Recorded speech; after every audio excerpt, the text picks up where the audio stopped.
UFC 280 is over. It's probably one of the biggest cards of the year, but I'm chomping at the bit for more fights. So let's talk about what fights I would make next. Let's start with the champion, Islam Makhachev. He had a dominant performance over Charles Oliveira, and he seems somewhat unbeatable now. But we already seem to know what's in store for Islam. He will be fighting Alexander Volkanovski at UFC 284 on the Perth card. But the thing is, I really worry about Volk in that fight. I think Islam's just too big, and he has amazing wrestling and grappling power, and I just think it's going to be too much for Volk. But let's talk about options for Islam if that fight doesn't happen. I think the perfect solution is right there, and that's Beneil Dariush. They were supposed to fight a while ago, but it got cancelled due to injury, and then they fought on the same card, and Beneil Dariush looked great in his last fight, and I think that's a perfect fight to make. And you know, they both fought at the same time, and they're both ready to go. And now we have Charles Oliveira. And it's very saddening to see him lose in the way that he did. And usually such a dominant champion like that would get an automatic rematch. But the problem is he was dominated so much by Islam. And I just don't think anyone's interested in seeing that fight right now. I think the fight to make for him is the winner of Dustin Poirier versus Michael Chandler at 281. I know he's fought them both before, but he's now going to be in a gatekeeper position. And to be honest, both of those fights were very close. Don't forget, Michael Chandler got a 10-8 round in the first round of that, and then he got knocked out in the second. And then Dustin took him, I'd say, probably the furthest he's been, and he put Oliveira in some bad positions. And I'd love to see either of them fight Charles Oliveira again. Then we move on to the bantamweights. The problem now with the bantamweights is it's a very difficult position for them all to be in, because you can just swap those fights around. You could have Aljamain Sterling versus Sean O'Malley, and then you could have TJ Dillashaw versus Petr Yan. But that's a little bit boring, so let's talk about other options for them. So let's start with Aljamain Sterling. I think, of course, I'd love to see him fight Sean O'Malley, and whether Sean O'Malley deserves that title shot or not is a different matter entirely. But probably someone who does deserve the title shot is Marlon Chito Vera, who has gone through some massive legends of the sport, come off a great winning streak, and he's primed and ready to fight Aljamain. But I don't know how he'd fare, because of course Chito has some excellent knockout power, but he's losing on the cards to some of these really older fighters, and if he's fighting someone young and hungry like Aljamain, I do worry about him. But it might even be interesting to see Aljamain go up to 145, because he was talking that this weight cut is getting more difficult for him, and you know, not that he's a big star, but that chance of maybe becoming a double champion is interesting enough to get bums on seats and maybe fill that pay-per-view up.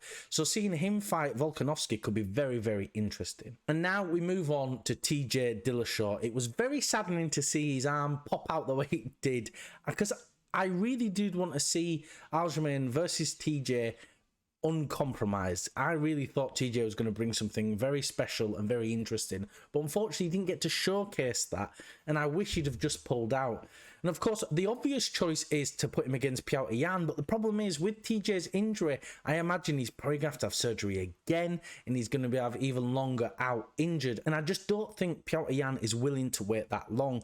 So I think a good option for TJ Dillashaw is Merab, because he's a great up-and-comer, he's a good wrestler, and I think they could have a really good bout together, and then it can push Merab up into that title picture if that's what his goal is, and I assume it is. I mean, every fighter's goal is to become the champion, right? And now Petr Yan is in a very difficult position because he's come off 2 losses in a row and he's now out of championship contention, and that's a real shame, but unfortunately that's the position we're in, and I don't necessarily want to get into the argument whether he won or lost. That's for the judges to decide, and it's technically a loss. So what I'd like for him, I'd really like to see him get a win, and I think the same with TJ. Merab would be a good option, or maybe someone like Rob Font, someone they can just put on a good fun fight, and then, you know, if either of them get a win, they can move back up into those rankings. But the issue is, I feel like Petr Yan is going to be out of that title picture for a while. And now moving into that title picture, we have Sean O'Malley,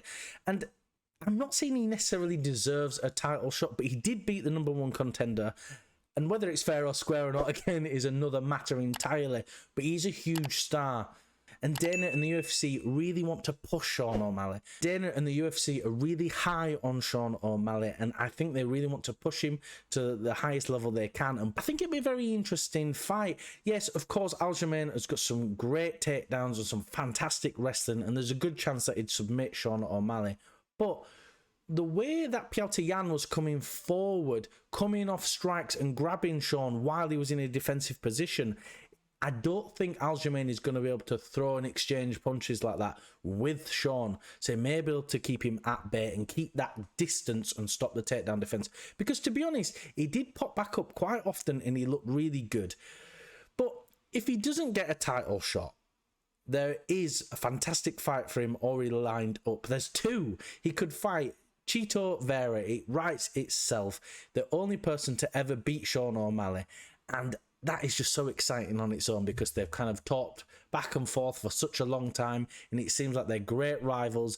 They're both a similar height, very similar skill levels, and it'd be, honestly, I think it'd be a great match. And then we also have Corey Sandhagen really coming up those rankings. Had an interim bout with Petr Yan, and I think he'd be an excellent fight for Sean O'Malley for a #1 contenders fight. Again, similar to Chito, they're of similar heights, similar skill levels, and we'll really see who's at the top. But I do think that's all we've got time for. Thank you everyone for watching. If you can like, comment, and subscribe, it really does help us out.